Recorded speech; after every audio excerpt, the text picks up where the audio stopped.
Bonjour les amis, aujourd'hui on va se retrouver sur une vidéo comment couper du carrelage à la carrelette. Donc au fait cette vidéo va pas intéresser les professionnels parce que fatalement tu sais comment ça fonctionne, mais surtout les amateurs.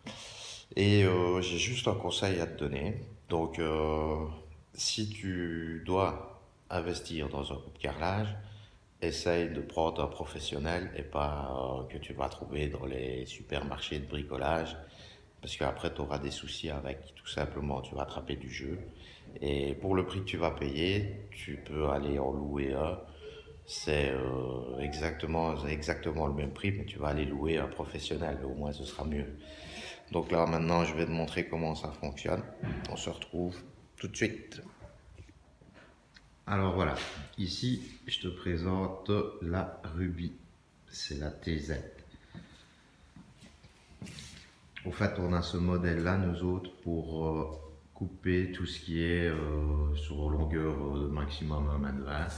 Donc c'est pour les imitations parquet. Alors la caractéristique principale de celle-ci, la TZ, au fait, elle peut couper du carrelage jusqu'à 2 cm d'épaisseur. Tu vois, c'est idéal pour les nouvelles dalles terrasses que tu as. On va te faire un test, tu vas voir, les nouvelles dalles terrasses en 2 cm d'épaisseur. Mais elle peut aussi couper un carrelage, comme on met aujourd'hui. Là, on met des 120, c'est du 6 mm. Et elle peut couper aussi donc cela, tu vois. Et c'est grâce au fait à son, regarde, tu vois, les cartes. Ici, tu vois, elle a une de ses forces jusqu'à, je crois que si je m'en passe, c'est 1,5 tonnes. Grâce à son séparateur. Elle a un super gros séparateur. Donc je vais te présenter celle-là. Et ici, celle qu'on sert le plus souvent. Là, on a deux modèles. Donc ça, c'est la Kaufmann. C'est la 920. Kaufmann Topline 920. Et on a aussi une plus petite. 920, en fait, c'est pour la truc, c'est pour la longueur. Bon, donc je peux aller jusqu'à des 90-90. Et aussi, on a aussi une autre, une plus petite, qui va jusqu'à 60 cm. Donc voilà, je vais te présenter ça. Comme ça, tu vas voir comment on fait les coupes. Voilà, là, on va faire le plus dur, on va te montrer le 2 cm. Vas-y, frérot.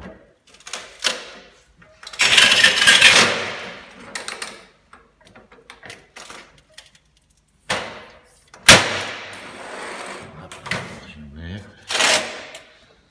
Et voilà, tu vois, grâce à sa force. En plus, c'est de l'imitation parquet. Regarde, t'as vu comme il est en relief. Donc, pas facile du tout. Voilà, elle y arrive, il n'y a pas de souci. On essaye un peu plus fin ou pas? Toi, tu veux aussi? Voilà, on va aller à la Kaufmann. Donc, n'oublie pas, quand tu fais ta coupe, au fait, tu prends la mesure qu'il y a entre ton carrelage et le mur et tu rajoutes 5 mm. N'oublie pas, c'est super important parce qu'au fait, il faut que tu aies une dilatation. Donc là maintenant, on y va, sur l'autre. Voilà, c'est une vieille roulette quand même, ma mère. Et écoute bien ce bruit. T'entends ce bruit linéaire qu'il y a eu? C'est pas... tu vois? Maintenant, montre un peu justement un bruit qu'il ne faut pas faire. Tu vois celui qui fait... celui-là. Parce que si tu n'entends pas un beau bruit, c'est justement ta coupe, elle va mal se faire.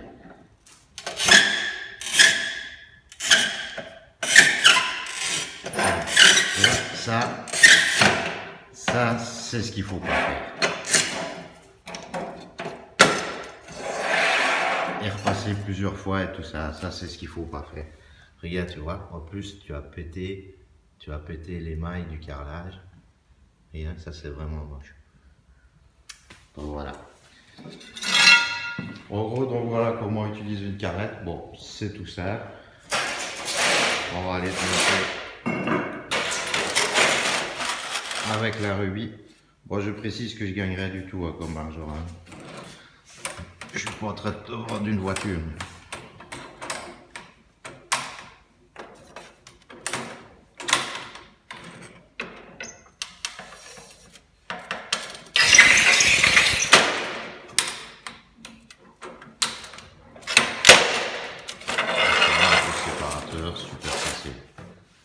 Et voilà. Oui. C'est coupé. Donc, quand tu coupes ton carrelage, il faut avoir un bruit linéaire. Tout simplement, pas insister, pas passer plusieurs fois, ça sert à rien. Sinon, tu vas abîmer tous les mailles de ton carrelage.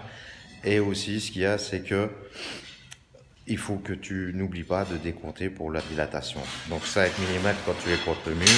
Si tu es à une pose murale et que tu arrives dans un coin, tu dois aussi laisser 2-3 mm de dilatation pour pouvoir faire un joint souple, tout simplement. Pas les mettre une contre l'autre.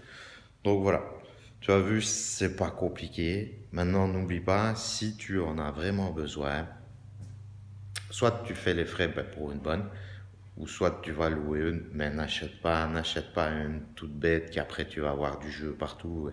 Tu vas investir là-dedans, ça ne sert à rien, avec une location d'une machine professionnelle te coûterait quasi le même prix. Donc voilà. Et à savoir aussi, c'est que tu vois, toutes ces machines-là, tu sais avoir toutes les pièces. Si après tu as un problème sur une pièce détachée, ben tu sais avoir. Tu as tous les consommables, tu sais avoir, les roulettes et tout ça. Mais si tu as un problème dans le mécanisme, tu sais avoir. Si tu pètes ta poignée, tu sais avoir. Tu sais avoir tout ce que tu veux. Et celle-là, c'est exactement pareil aussi. Donc voilà. Allez, des amis, cette petite vidéo est terminée. Si tu veux t'abonner, tu cliques là, sur ma tête. Ou alors, si tu veux regarder une autre vidéo, il y en a une qui va apparaître. Ça va? Allez, ciao, ciao les amis.